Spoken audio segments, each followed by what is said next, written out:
Bismillahirrahmanirrahim. Assalamualaikum warahmatullahi wabarakatuh. Waalaikumsalam. Alhamdulillahirabbil alamin wassalatu wassalamu ala asyrafil anbiya wal mursalin sayyidina wa maulana Muhammadin wa ala alihi washabbihi ajmain. Amma ba'd. Terima kasih para pemirsa di rumah dan dimanapun Anda berada sudah setia dalam program Majelis Sore, Majelis Kita Semua. Bersama saya Gusti Muhammad Hermawan dan seperti biasa dalam program Majelis Sore kita akan menghadirkan narasumber dari UIN Antasari Banjarmasin yang insya Allah kita akan membahas seputar kajian-kajian Islami. Telah bergabung bersama kita di sini, yakni beliau merupakan bagian secara struktural di UIN Antasari Banjarmasin sebagai wakil rektor di UIN Antasari Banjarmasin, yakni ada Bapak Dr. Haji Ahmad Sagir MAG. Assalamualaikum. Waalaikumsalam warahmatullahi wabarakatuh. Sehat Pak Sagir? Alhamdulillah sehat. Alhamdulillah, Masya Allah. Tidak bosan-bosannya untuk kemudian bisa hadir ke Duta TV dan menyapa para pemirsa di rumah dalam program Majelis Sore. Hari ini kita bicara mengenai tema harta dan anak sebagai fitnah. Ini sesuatu hal yang menarik. Namun sebelum kita membahas lebih lanjut, kita ingin mendengarkan terlebih dahulu tema yang menjadi pembuka agenda kita hari ini. Terima kasih. Assalamualaikum warahmatullahi wabarakatuh. Waalaikumsalam. Bismillahirrahmanirrahim. Alhamdulillahirabbil alamin. Allahumma shalli wa sallim wa barik ala sayyidina Muhammadin wa ala alihi wa sahbihi ajma'in. Amma ba'd. Terima kasih pada Gusti Hermawan, pemirsa Duta TV yang dirahmati Allah Subhanahu wa taala, bil khusus pemirsa Majelis Sore yang berbahagia. Tema ini kita angkat adalah karena memang sangat menarik dan sangat menggiurkan bagi kita, baik harta dan tentu saja anak yang orang melangsungkan perkawinan, pernikahan itu berharap kepada adanya keturunan. Namun demikian, Allah mengingatkan kita di dalam surah At-Taghabun ayat 15. A'udzubillahi minasyaitonirrajim. Innama amwalukum wa auladukum fitnah. Wallahu indahu ajrun azim.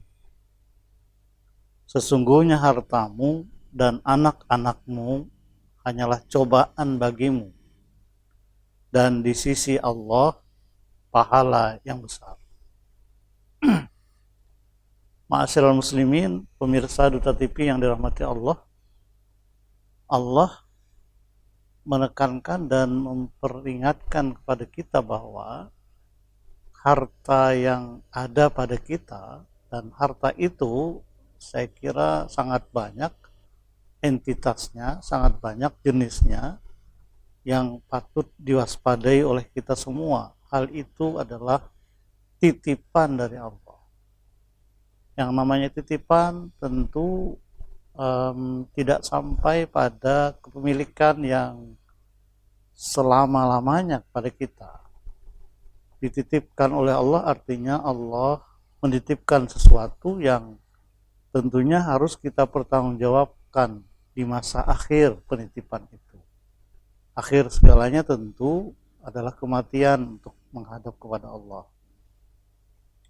Demikian juga secara spesifik anak itu tidak disebut, tidak include, tidak masuk bagian dari harta.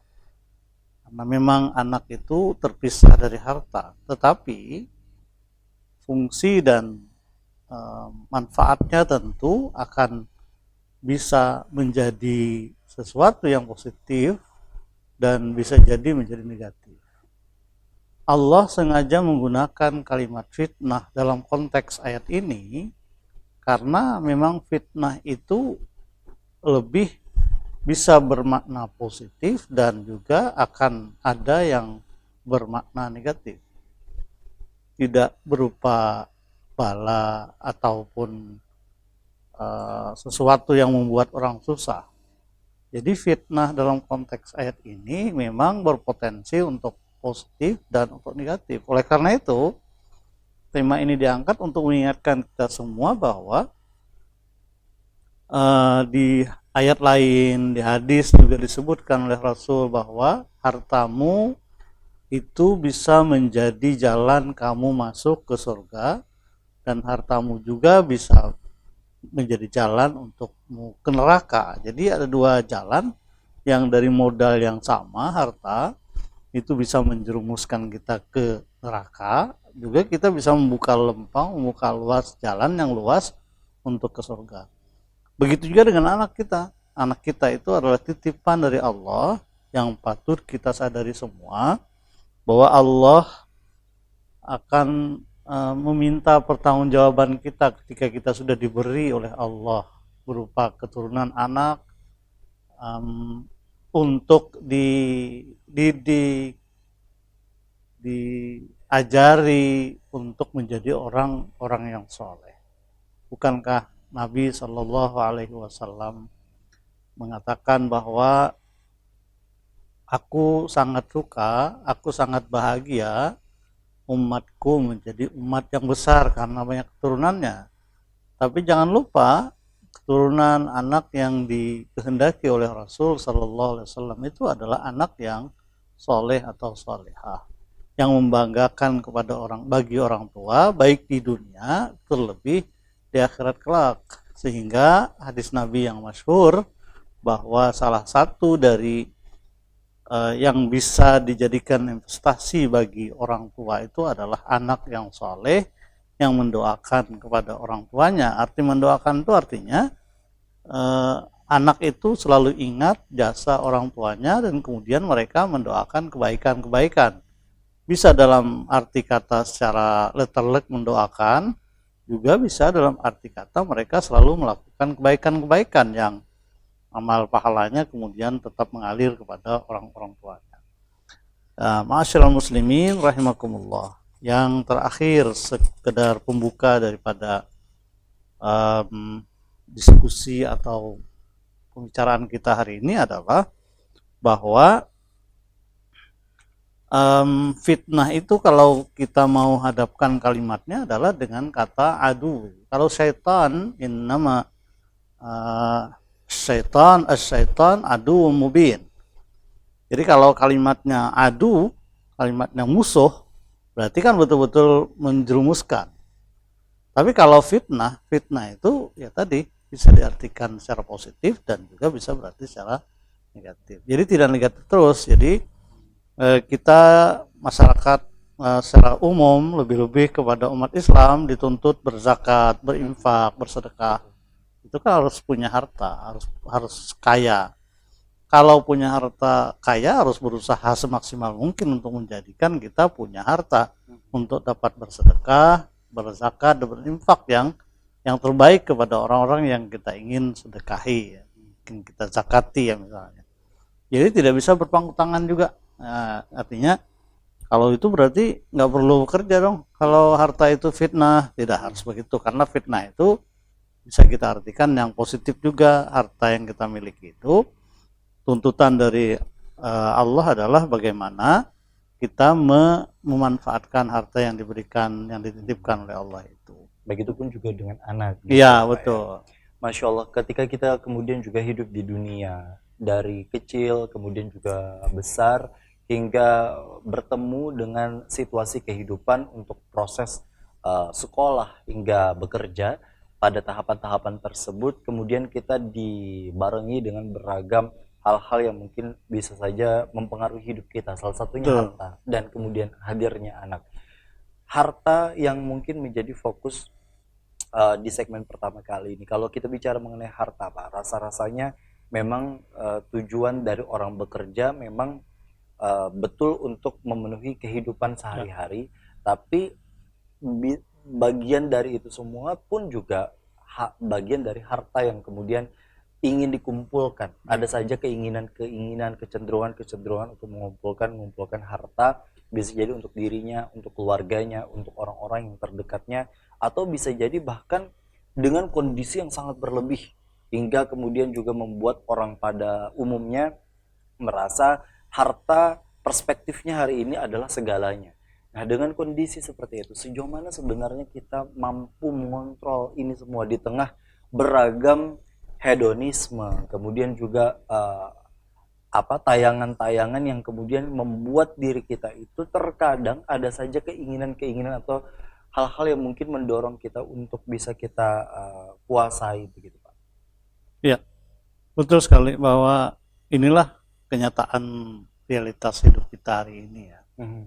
Bahwa ada orang yang berpikir hedonis, ada yang orang berpikir pragmatis. Jadi berpikir itu hanya yang dekat-dekat saja. Oleh karena itu saya kira patut untuk Ya. Untuk kita pahami semua ya bahwa harta yang kita harapkan ada pada kita, yang kita usahakan itu untuk memenuhi kehidupan kita. Jadi kalau dulu para ulama dulu, orang-orang ulama saleh dulu, itu mereka lebih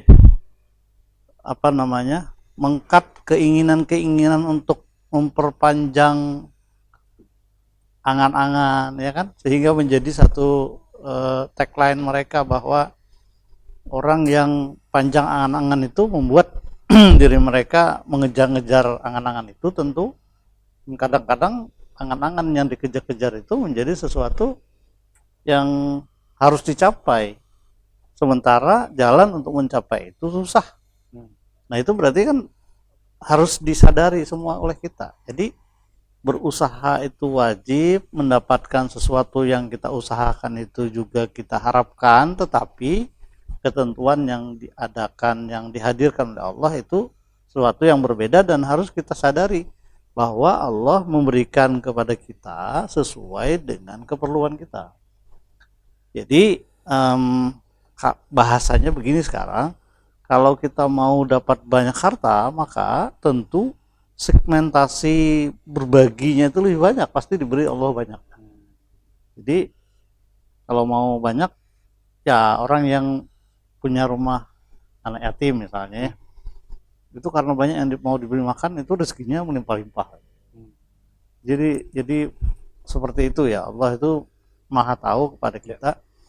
Nah, yang persoalan kita hari ini memang kita ini disuguhi oleh media-media yang sebenarnya kalau kita di kampung, kalau kita di desa sebenarnya tidak tahu persis dengan glamor kehidupan orang-orang yang punya harta. Nah, kalau kita sadar diri bahwa kemampuan kita itu tidak seperti mereka, saya kira harus belajar pada bagaimana praktik ulama sufi ya. Ulama sufi itu kan zuhud dengan dunia, maksudnya itu apa yang mereka dapat, apa yang akan diberikan oleh Allah, mereka nikmati dengan bersyukur kepada Allah. Sementara yang angan-angan memang dikurangi angan-angan itu yang apalagi di luar batas kemampuan kita untuk menggapainya. Ya, bercita-cita itu boleh, tetapi step by step kita akan meraih cita-cita itu. Jangan melompat-lompat ya. Kalau melompat-lompat itu berbahaya kan. Baik. Dan tentu secara instan ibaratnya banyak hari ini jalan-jalan yang sudah pasti dan sudah jelas agama melarangnya dengan beragam hal-hal yang mungkin harusnya tidak seperti itu, tapi kemudian karena dengan desakan lingkungan dan lain sebagainya sehingga orang pada berbondong-bondong untuk kemudian mendapatkan harta secara instan dan banyak di usia muda, di usia yang istilahnya direpresentasikan bisa sesukses itu. Dan sukses hari ini kan Pak kaitannya dengan harta, ukurannya yang kemudian juga dapat masyarakat atau indikator salah satu kesuksesan itu dapat dilihat dari harta. Lalu nanti kemudian kita akan bertanya sejauh mana sebenarnya harta ini memberikan dampak terhadap kehidupan kita, dan kemudian sejauh mana anak yang dititipkan. Kita tahu bahwa tidak semua pasangan diberikan anugerah yang namanya anak dengan kondisi hari ini, dengan beragam kondisi yang diupayakan dan diusahakan. Sejauh mana sebenarnya anak memberikan dampak terhadap diri kita layaknya harta yang diberikan kepada kita untuk betul-betul dapat dikelola dengan baik menurut perspektif Islam. Kita nanti akan kembali usai jeda, tetaplah bersama kami dalam program Majelis Sore, Majelis Kita Semua.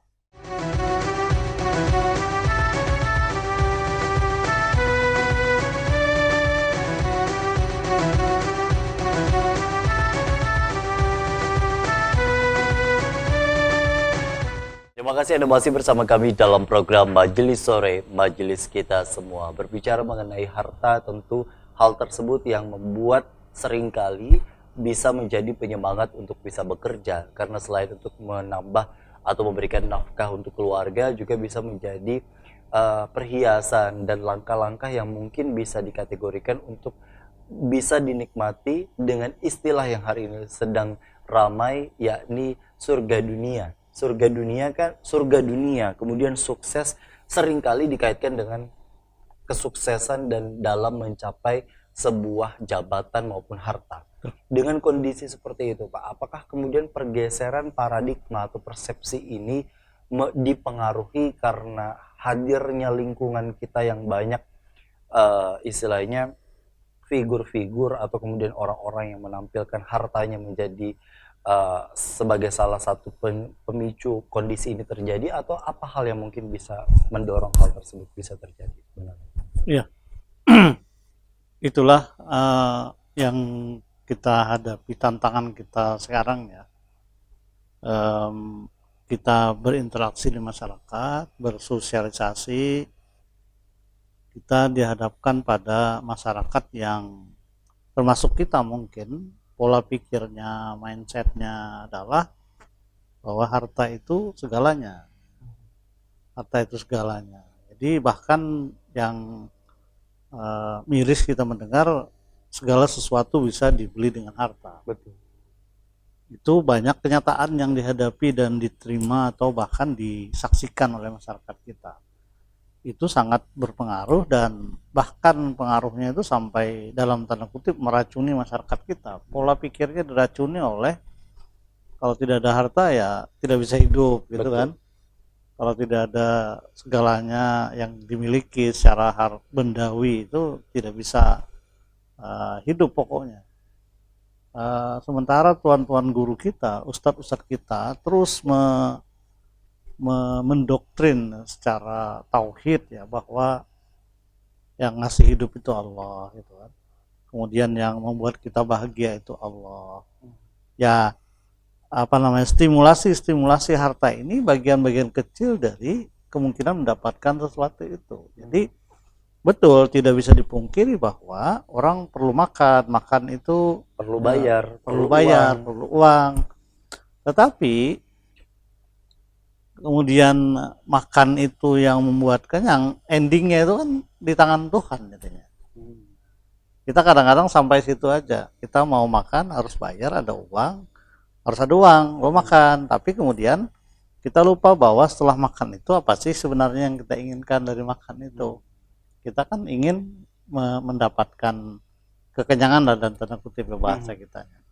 Kenyang itu kan tidak bisa dibeli sebenarnya. Tidak bisa dibeli walaupun prosesnya mendapatkan kenyang itu dengan makan, sebab akibatnya. Tapi kenyang itu adalah pemberian Allah. Ada orang yang makan dengan 1-2 suap kenyang kemudian berhenti makan. Artinya ada orang yang 2 piring baru kenyang. Nah itu artinya perlu juga kita difahamkan terkait dengan ini. Kemudian misalnya juga ada orang yang bahkan kita juga agaknya termodifikasi pola pikir kita bahwa yang membuat kita bahagia itu segala macam yang ada pada kita, ya kan? Harta yang dimiliki berlimpah ruah, apakah itu sebenarnya yang membuat kita bahagia? Tidak disebut tidak, iya juga disebut iya. Ternyata ada banyak orang yang tidak harus dengan harta melimpah, tetapi dia bahagia. Begitupun juga dengan anak. Nah itu, begitu juga dengan anak. Jadi memang ketika orang punya anak itu kesempatan untuk sama dengan harta. Ketika orang punya harta, punya anak, punya kesempatan untuk berbuat baik lebih banyak daripada orang yang tidak mempunyai itu. Harusnya. Ya, kita harus melihat segmentasi inilah, bahwa ketika orang diberikan sesuatu yang tidak diberikan kepada orang lain, orang yang diberikan itu seharusnya memanfaatkan dengan sebaiknya untuk mendapatkan kebaikan-kebaikan.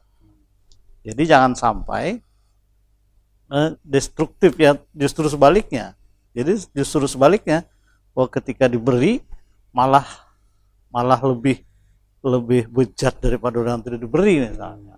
Jadi segala sesuatunya itu memang Allah berikan takaran sesuai dengan porsinya Ya, masing-masing, dengan kemampuannya. ya, Dan kaitannya dengan harta, banyak orang yang kemudian juga hari ini memodifikasi seperti yang Pak Sagir tadi sampaikan terkait dengan eh, kebahagiaan itu tidak dapat dibeli, lalu kemudian tapi uang menjadi segalanya, atau kemudian juga sesuatu itu memang bukan semua berurusan dengan uang, tapi semuanya perlu uang. Jadi kan ada paradigma baru yang kemudian muncul, yang dihadirkan ke masyarakat, sehingga hal-hal seperti itu yang padahal pada cerita yang kemudian kita dengar terkait dengan Korun yang tenggelam dengan hartanya, dan kemudian juga berbagai cerita-cerita yang istilahnya kalau kita lihat dari Rasul betul-betul menjalankan kehidupan padahal dengan kemampuan yang sedemikian rupa dimiliki. Dengan kondisi seperti itu, Pak, dengan harta yang kita miliki, tentu Islam pun juga tidak melarang untuk kita menjadi orang kaya. Untuk kemudian kita juga menjadi orang yang memiliki harta, karena balik lagi qadarullah, setiap orang punya rezeki porsinya masing-masing. Ketika kemudian kita lalu langkah apa kemudian yang kemudian dapat kita lakukan ketika mendapatkan sebuah rezeki, mendapatkan sebuah harta, agar kemudian perspektif yang ada di dalam otak, uang ini dapat karena saya bisa bekerja, uang ini dapat karena saya yang bisa menghasilkan uang tersebut. Karena kan kadang ada saja hal-hal tersebut yang mungkin melingkari di dalam otak bahwa dapat uang pasti sama dengan bekerja, gitu. Nah, dengan kondisi seperti itu, ini mungkin agak sedikit berbeda atau bahkan berbeda sama sekali dengan para alim ulama yang menyampaikan begitu, bahwa uang atau bekerja ini bukan menjadi sebab utama seseorang itu mendapat rezeki. Nah, dengan kondisi seperti itu, Pak, apa yang kemudian dapat masyarakat kontrol, apalagi di tengah banyaknya informasi, arus informasi, baik itu keagamaan yang cukup beragam hari ini tampilannya, kemudian juga informasi dan sebagainya. Lalu apa yang mungkin bisa dikontrol untuk itu? Ya, kita harus punya pikiran, punya persepsi, atau yang pertama dulu ya, bahwa seseorang yang bekerja kemudian menghasilkan uang, saya kira lalu punya pikiran bahwa uang ini saya dapat dengan bekerja, itu kan hukum sebab akibat yang real, yang tidak bisa dipungkiri. Saya mungkin lebih melihat itu uang, tapi rezeki itu belum tentu yang direzekikan oleh Allah itu sesungguhnya.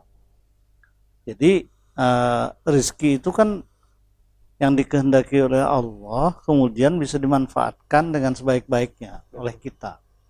Jadi jangan lupa bahwa kita bekerja itu, jadi kalau cara berpikirnya menelusuri ke hulunya, kita itu supaya sadar bahwa datangnya uang dari pekerjaan kita itu tidak tiba-tiba datang. Saya kira boleh jadi kita berpikir hari ini karena itu rutinitas yang kita kerjakan, itu sepertinya semuanya kita yang melakukan.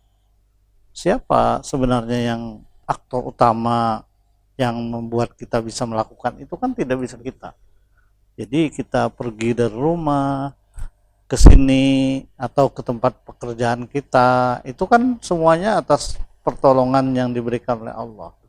Tidak mungkin kita bisa datang ke situ. Ada orang yang misalnya dengan sebab yang sangat kecil lalu tidak bisa bekerja selama 1 bulan, lalu resign, diberhentikan dari pekerjaannya. Kan baru sadar kadang-kadang kita ini harus dicubit oleh Allah gitu ya. Dicubit oleh Allah. Seperti itu. Jadi yang ini perlu pertama yang kita harus pikirkan. Yang kedua, bagi kita atau bapak-bapak, saudara-saudara yang kebetulan harta melimpah ruah, saya kira harus waspada betul. Waspada itu artinya begini, kalau disebut oleh Bang Gusti tadi bahwa sesuai porsinya Allah mengasih kepada kita itu sesuai porsinya, tapi kan sepertinya kelihatan ada orang yang lebih dari porsinya.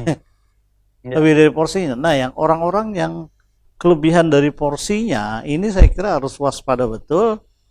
Jangan-jangan ya kalau misalnya diberi uang banyak banget yang dimanfaatkan tuh hanya sekian 1, sekian persen aja misalnya, tidak sampai dengan zakatnya 2,5% Ya. keluarkan. Saya kira apa yang itu kan sudah banyak banget ya, duitnya 1 triliun Ya. banyak banget kan, lalu 1% aja dari 1 triliun banyak banget tuh. Hmm. Dikira kan sudah banyak mengeluarkan, padahal tidak sampai nisab zakatnya yang dikeluarkannya. Sepertinya udah banyak banget sudah memberikan. Nah, yang seperti ini harus kita sadarkan bahwa Allah kalau mau melakukan sesuatu itu dengan seperti membalik telapak tangan selesai kan sebenarnya. Jadi apakah ada, saya kira sejarah-sejarah terhadap orang-orang yang kaya yang dihempas oleh Allah itu perlu dikaji, dibaca kembali, karena mereka sangat sombong kepada Allah sehingga mereka dihempaskan oleh Allah pada kejadian yang tidak terduga sama sekali. Jadi oleh karena itu maka harta yang dititipkan, sekali lagi entry pointnya adalah harta itu adalah titipan Allah, sehingga kalau titipan kita mengakui sebagai titipan maka kita harus mempertanggungjawabkannya. Jadi kalau kita minjam ya, karena titipan kita pakai, kemudian kalau dipakai pada tempat-tempat yang baik, saya kira orang yang menitipkan juga senang kan, orang yang menitipkan senang. Jadi kalau dipakai di tempat yang tidak baik, orang yang memberikan titipan itu pasti tidak suka. Betul. Nah, itu artinya dengan kondisi seperti itu, ini mungkin bisa jadi refleksi diri masing-masing, bukan menjadi saling salah menyalahkan, apalagi sampai jatuh kepada hal-hal yang mungkin penyakit hati, dengki gitu Pak ya. Dengan berbagai proporsi yang mungkin lebih bagi sebagian orang. Jangan sampai kita menganggap bahwa orang itu kita sibuk dengan permasalahan yang kemudian dia dapati begitu, dengan kondisi di mana dia harus A, harus B, harus C, tapi lebih kepada refleksi yang harus kita tanamkan di dalam diri, sejauh mana dengan rezeki yang kita dapat itu yang mungkin kita bagikan, apakah sudah sesuai dengan proporsinya atau tidak. Ketika melihat secara utuh orang yang kemudian memiliki harta yang lebih, bukan menunjukkan diri kita dengki atau kemudian hal-hal seperti itu, tapi bersyukur dan mampu mempertanggungjawabkan dengan kondisi di mana kita saling mengingatkan sebagai sesama muslim, dan di luar dari itu kita saling mendoakan. Kita akan kembali usai jeda, tetaplah bersama kami dalam program Majelis Sore, Majelis Kita Semua.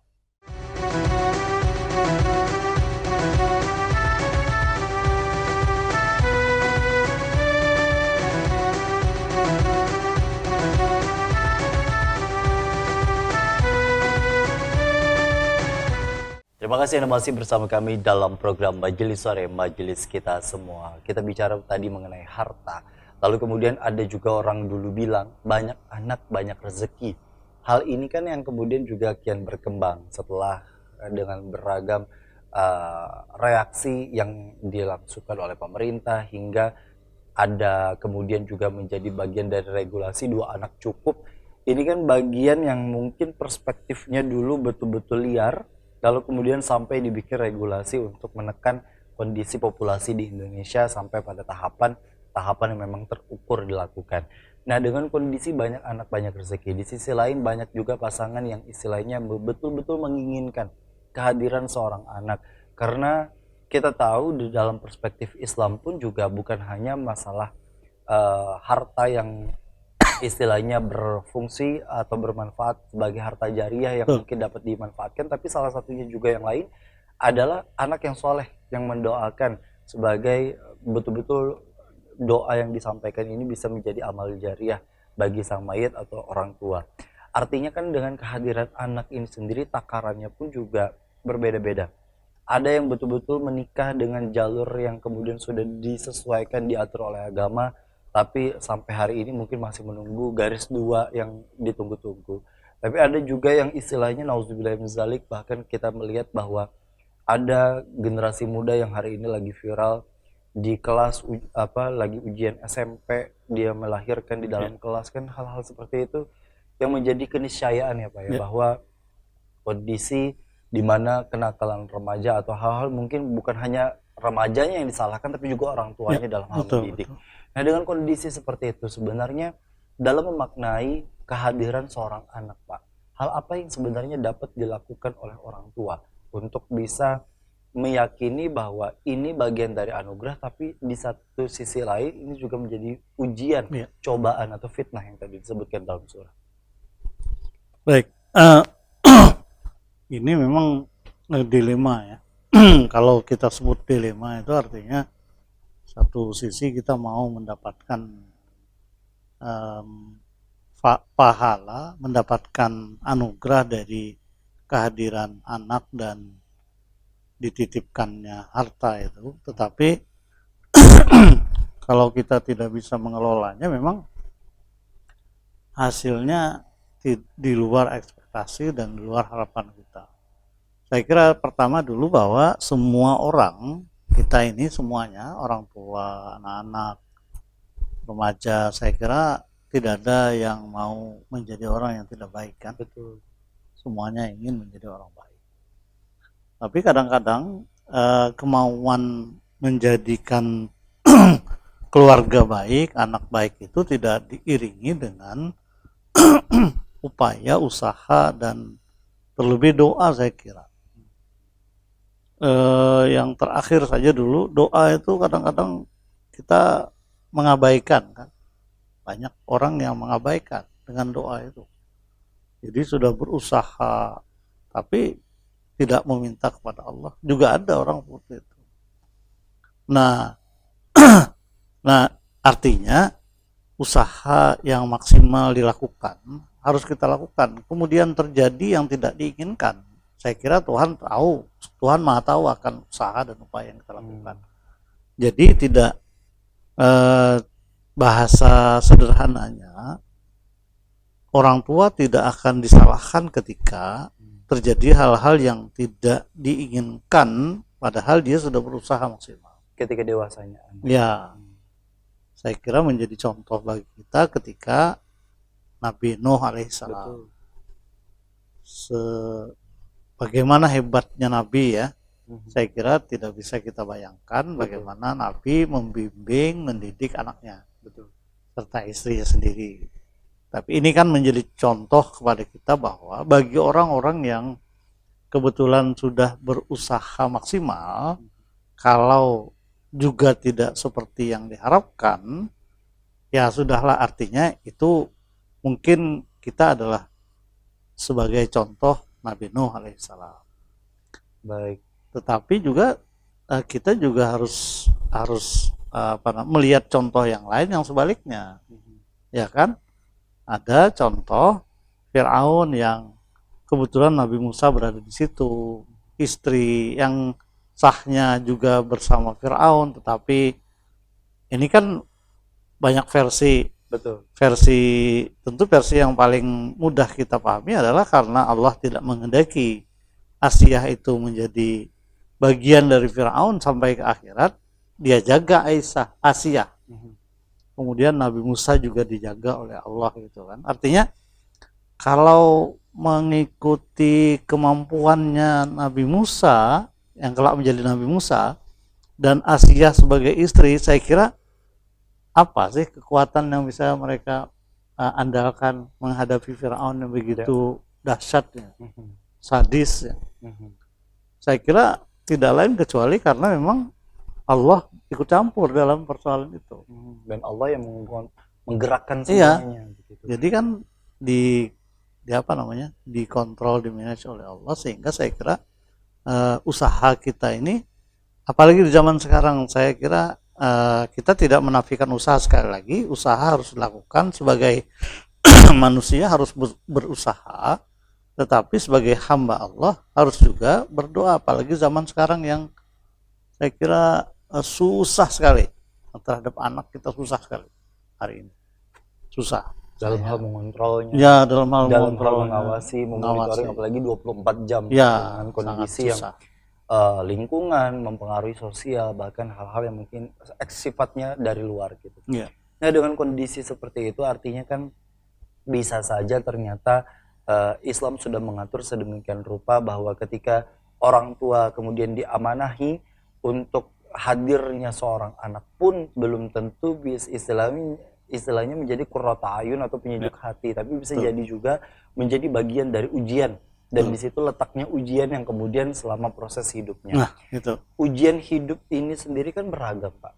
Manusia ini kan ada yang diuji dari hartanya, ada yang diuji dari jabatannya, ada yang diuji dari anaknya, dari lingkungannya, dan lain sebagainya. Kalau berfokus kepada anak dan kemudian juga harta, banyak orang yang kemudian juga memiliki harta dan pun juga memiliki anak yang mungkin dengan beragam versinya masing-masing.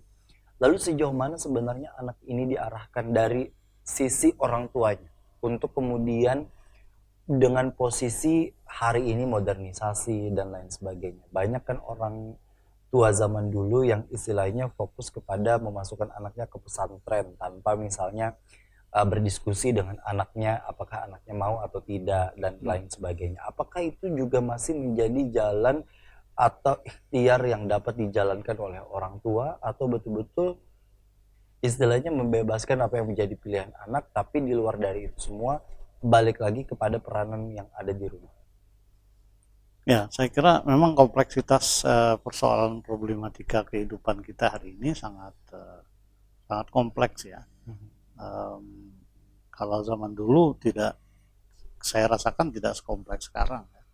Jadi kalau interaksi anak dengan orang tua, lingkungan sekitar saja, jadi tidak ada tontonan, tidak ada pengaruh dari luar yang begitu masif. Saya kira sangat terasa sekarang, sangat kompleks persoalan yang kita hadapi.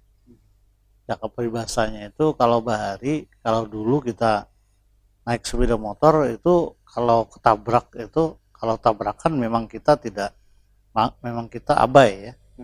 Kalau sekarang terjadi juga tabrakan itu bisa jadi kita yang hati-hati, orang yang abai. Betul. Karena saking kompleksnya, saking padatnya jalan sekarang ya.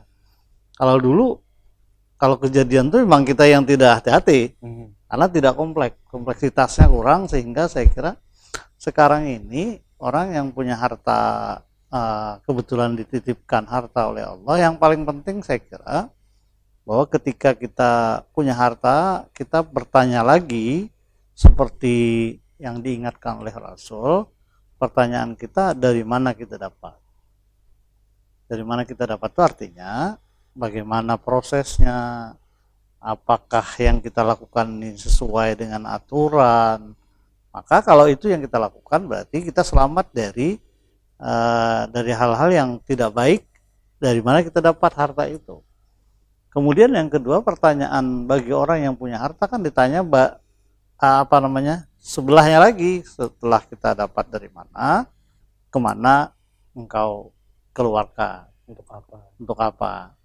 Jadi artinya itu aja guidance-nya. Jadi kalau orang punya harta, monggo punya harta banyak gak apa-apa, yang penting kan kamu dapat dari mana dan kemana kau ini kan. Dan kedua pertanyaan itu akan ditanya kembali oleh Allah di akhirat nanti. Jadi itu yang menjadi acuan untuk kita semua. Lalu kemudian dengan kondisi hari ini, Pak, ini sebenarnya memang betul-betul kembali kepada kepribadian masing-masing. Istilahnya dengan kondisi di mana seseorang itu sendiri kan untuk mendapatkan hartanya beragam. Ada yang memang betul-betul dari ranah pekerjaannya, tapi kemudian sambil dengan proses kredit dan sebagainya. Ini kan kondisi hari ini kan lagi masih kembali berdebat kepada hal yang basic begitu, hal-hal yang fikih yang memang betul-betul orang Banjar mungkin sudah dari dulu belajar tentang hal-hal seperti itu. Tapi balik lagi, Pak, kita mungkin di tema-tema sebelumnya pernah membahas seputar kebutuhan dan keinginan yang kemudian juga menjadi dasar di dalam diri kita. Kita tahu yang mana yang kebutuhan, yang mana yang keinginan di dalam diri kita. Lalu kemudian kategori yang istilahnya Allah titipkan untuk kita bisa manage dalam hal keuangan dan lain sebagainya, seringkali kan muncul saja dorongan-dorongan untuk mendapatkan sesuatu dengan cara atau metode-metode yang mungkin sudah tersedia. Padahal mungkin kita belum terlalu mampu dalam prosesnya. Misalnya anggaplah misalnya ngambil mobil atau rumah begitu. Nah, dengan kondisi seperti itu apakah kemudian ini bisa menjadi langkah yang sebenarnya diperbolehkan atau kemudian juga masuk dalam bagian dari keinginan kaitannya dengan harta yang menjadi ujian ini tadi, Pak? Betul. Ini memang menjadi peringatan bagi semua kita ya. Kalau berbahasa sederhana orang zaman dulu kan, jangan sampai besar pasak daripada tiang. Saya kira itu kan punya makna yang sangat dalam ya, terkait dengan kehidupan kita, mengelola keuangan dan harta yang mungkin kita ingin dapatkan. Jadi begitu pasak tiang kita tidak terlalu besar, ya jangan terlalu besar pasaknya. Artinya keinginan kita boleh punya keinginan, tapi kita harus ukur kemampuan kita berkeinginan seperti itu. Kalau kemudian keinginan kita itu lebih besar daripada kemampuan kita, itu kan menjerumuskan kita pada lembah yang saya kira yang dikhawatirkan oleh Nabi bagi setiap kita, lalu kemudian keluar doa yang diajarkan oleh Nabi supaya jangan sampai galabetidain ya. Kalau jadi kebanyakan dikejar-kejar utang. Jadi keinginan kita tuh berpunya keinginan tuh boleh karena itu manusiawi, tetapi kita harus mengukurnya dengan kemampuan. Kalau kemampuan kita tidak terlalu besar, jangan punya keinginan besar. Kan begitu ya. Saya kira itu yang bisa mengukur, kembali lagi seperti yang disebut oleh Gusti tadi, kita yang bisa mengukur sendiri, mengukur kemampuan kita seperti apa. Itu yang pertama. Yang kedua, saya kira tidak sekedar mengukur itu, kadang-kadang kita juga harus minta pertolongan kepada Allah supaya nafsu kita ini tidak terlalu besar. Nafsu kita ini yang memang ikut campur dalam keinginan-keinginan yang banyak kita itu. Jadi kita mengendalikan nafsu itu adalah perintah Allah, dan kita sebagai manusia tidak serta-merta kita mau mengendalikan nafsu lalu nafsunya terkendali, tidak bisa, kecuali atas pertolongan Allah, dan harus latihan terus untuk mengendalikan nafsu itu. Dan semua orang yang terlibat dengan kita harus diberikan literasi pemahaman terkait dengan ini. Kadang-kadang kan kita mampu, tapi istri anak kita tidak mau dan tidak mampu untuk mengendalikan itu. Saya kira harus diajak bersama-sama berdiskusi untuk hal-hal yang mengenai kelengkapan sarana prasarana di rumah tangga, yang itu harus mengukur kemampuan, baik itu dalam perspektif harta atau kemudian juga anak sekali lagi, ya, karena betul. Masih banyak orang yang kemudian juga menginginkan dan memaksakan istrinya misalnya harus melahirkan 11 anak, 15 anak yang mungkin di luar dari kemampuan wanita atau istri tersebut ya. Dengan kondisi seperti itu, kita nanti akan kembali lagi usai jeda. Tetaplah bersama kami dalam program Majelis Sore Majelis Kita.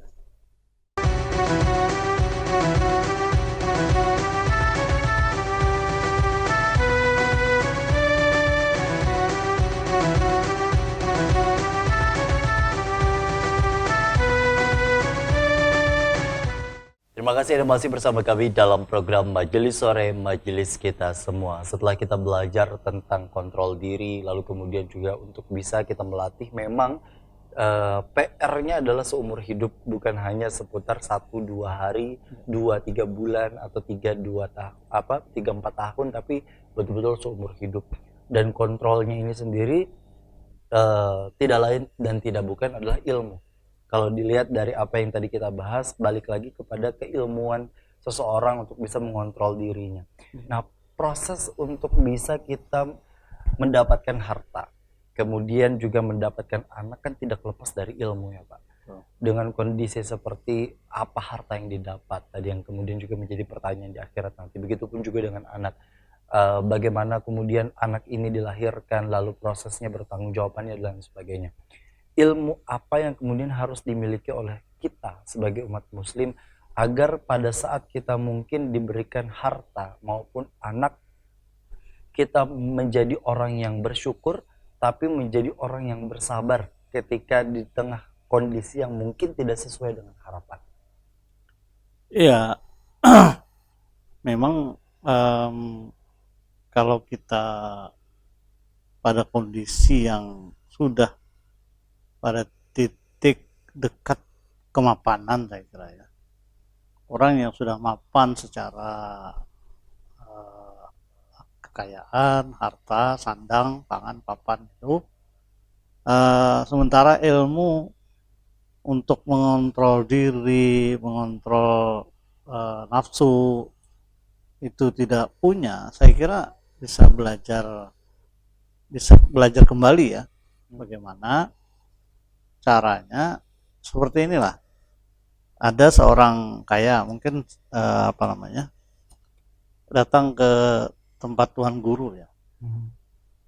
Kata si kaya ini, saya pernah mendengar kata tuan guru bahwa orang kaya itu lebih kemudian masuk surganya daripada orang yang tidak terlalu 500 kaya, tahun katanya lebih Ya. lambat begitu. sementara saya tidak mau, katanya. Saya kayanya udah melimpah ruah lah kayaknya. Lalu datang ke tempat tuan guru, pada Ustadz, apa tipsnya? Bisakah saya orang kaya ini masuk surga lebih awal juga, tidak seperti yang cerita-cerita itu, riwayat-riwayat itu. Nah, lalu si tuan guru itu memberikan tips yang sangat mudah, saya kira, tapi sulit untuk dilaksanakan. Mudah diucapkan, tapi tidak semudah diucapkan dalam pelaksanaannya. Kata beliau, iya, kamu orang kaya bisa masuk surga bersama orang yang awal masuk surga. Catatannya satu aja, kamu tidak merasa kaya. Justru Jangan merasa kaya. jangan merasakan. Dan itu harus diimplementasikan dalam kehidupan. Ya, jangan merasa kaya itu duitnya melimpah ruah, tapi begitu ada permintaan sumbangan karena kekayaannya ini, tidak, dalam arti kata tidak merasa kaya itu bukan miliknya, titipan Allah. Itu kan titipan Allah. Kemudian ini jalan masuk rezeki dari Allah lewat kita. Betul. Itu kan artinya dia tidak mengakuinya sebagai kekayaan yang dititipkan Allah, itu punyanya. Itu aja tipsnya. Dan itu saya kira realisasinya sulit, dan Betul. akan masuk akal bahwa dia akan masuk surga bersama orang-orang yang duluan masuk surga. Jangan merasa, artinya kan dalam tataran bahwa keakuan itu dihilang. Iya. Nah, balik lagi kepada proses Dan realisasinya harus betul bahwa kalau ada orang perlu dia kasih, karena memang bukan punya dia juga. Nah, itu yang realisasi itu yang saya bilang sulit. Kalau kita mengaku bahwa aku ini kan sugih itu dalam kata-kata kan rasanya rasa mudah aja diucapkan. Tapi ketika ada yang minjam misalnya, ada minta, ada perlu, saya kira di situ tempat ujiannya fitnah harta. Ketika harta itu sedikit, tidak terlalu banyak, saya kira tidak terlalu sulit untuk kita mengeluarkannya, menjaga dan mengeluarkan, menginfakkannya. Tetapi kalau sudah mulai bergunung-gunung banyak banget, itu justru makin sulit. Semakin sulit. Padahal harusnya dibalik gitu. Ya, betul. Karena semakin lama cinta kepada harta itu semakin berkarat ya. Betul. Cinta itu ketika sedikit cintanya masih biasa-biasa, sudah banyak udah mulai berkarat sampai udah melekat-lekat, ya susah banget. Nah, kita mengenal di istilah yang kemudian diutarakan oleh para alim ulama, hubbud dunia. Nah, itu. Hubbud dunia ini sendiri kan istilahnya kategori cinta kepada dunia yang seringkali dipersepsikan terkait dengan cinta kepada harta. Ada rasa takut apabila barang tersebut hilang, rusak, atau kemudian juga anak gitu ya. Kaitannya dengan apabila anak tersebut diganggu orang, lalu kemudian ada tindakan-tindakan yang sifatnya reaktif untuk betul-betul menjaga dan memproteksi terkait dengan harta dan lain sebagainya. Apakah kemudian kita sebagai umat muslim, Pak, menjaga terkait dengan harta itu bagian dari hubbud dunia? Menjaga yang dalam arti normal, saya kira itu adalah kewajiban kita. Harta kita, harta yang dititipkan Allah kepada kita. Sekali lagi kita fokus pada perkataan dititipkan ya. Ketika kalimat dititipkan itu seikhlasnya kita katakan dan kita mengakui betul bahwa semua ini titipan Allah, maka kan kewajiban kita menjaganya. Menjaga daripada orang-orang yang tidak bertanggung jawab mengambil titipan itu. Dan itu jadinya justru hal yang diwajibkan. Ya, diwajibkan. Tapi kalau dalam orang yang kita persepsikan mengganggu itu sungguhnya tidak mengganggu, ini persoalan bagi kita. Masalah bagi kita itu kadang-kadang orang tuh melerek-lerek aja pada akan mengambil. Ini sudah marah betul pada orang itu sudah tidak benar. Dalam konteks yang lebih luas, orang itu misalnya secara baik kita nih perlu membangun masjid, membangun sekolah, kan baik-baik tuh. Kan jangan dianggap orang itu merongrong dan atau apalagi mengatakan mengambil harta kita. Tidak. Baik, Masya Allah. Artinya dengan kondisi seperti itu ya itu kemudian juga menjadi ujian. Ketika kemudian harta tidak dimiliki pun juga itu bagian dari ujian. Ya. Terlebih ketika misalnya harta yang diberikan dalam tataran yang mungkin berkecukupan atau berlebih pun juga ini bagian dari ujian. Ya. Nah, untuk menyikapi kedua hal tersebut Pak, karena kan seringkali banyak orang yang menganggap bahwa mending sugih bentuknya mending ujiannya bentuknya sugih dibanding ujiannya berbentuk miskin. Nah, untuk kemudian kita jangan sampai pada tataran di mana rasa keakuan, rasa memiliki dan rasa kehambaan ini mulai pudar begitu. Hal apa yang mungkin bisa kita lakukan dalam hal mungkin kaitannya dengan peribadahan yang mungkin harus kita perbaiki? Baik, apa istilahnya? Memang latihan itu kita ketika hidup sudah mapan, saya kira memang susah ya mencari kalau ada talk show atau apa itu ya yang di TV itu artis merasa jadi orang kampung apa? Oh iya, jika menjadi seandainya satu hari menjadi gitu ya. Satu hari ya. Nah, saya kira itu kan bisa dijadikan ilustrasi ataupun analogi kita ya. Karena ketika orang itu sudah kaya, punya usaha banyak, bayang-bayang orang itu jadi miskin itu susah. Kita membayangkan orang itu jadi miskin itu susah kan? Jadi artinya terus saja kaya orang itu. Jadi kalau keturunan-keturunannya. Jadi kaya semua, yang kaya makin kaya itu memang karena memang usaha itu akan diturunkan kepada anak cucunya. Nah, kita yang kebetulan miskin tidak punya ini kayaknya nggak pernah menikmati kekayaan itu kan susah. Nah, saya kira memang itu yang harus kita buat persepsi supaya sama bahwa orang dengan kita itu masih ada di antara itu ada Tuhan ya. Ada Tuhan yang kita yakini orang yang maha adil.